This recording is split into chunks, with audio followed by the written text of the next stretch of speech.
şeyden daha güzelsen bugün. Hediyeler hətta qalır kölgədə. Mənim üçün hədiyəsən, özünsən. Mənə görə doğulmusan bəlkə də.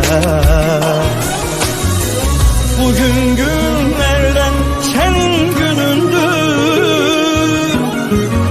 Bu xoş hisslər ola bilməz heç nədən. Bugün sənin ad günündür. Bugün sənin şad günündür. Bugün sənin ən sevincli günündür. Yanındadır doğmalarım, yanındadır əzizlərim. Hər bir arzu istək sənin üçündür. Bugün sənin ad günündür. Bugün sənin şad günündür. Bugün sənin ən sevincli günündür. Yanındadır doğmalarım, yanındadır əzizlərim. Hər bir arzu istək sənin üçündür.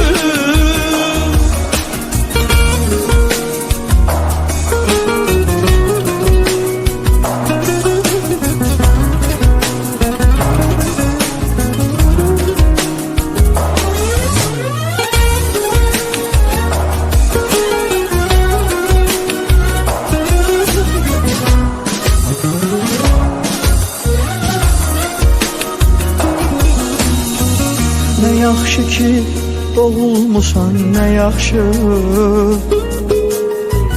Tanımışam sənin kimi birini. Hamı səni təbrik edir ama mənim üçün kimsə verməz yerini. Bugün günlərdən sənin günündür. Bugün unut olsa da dertlerim.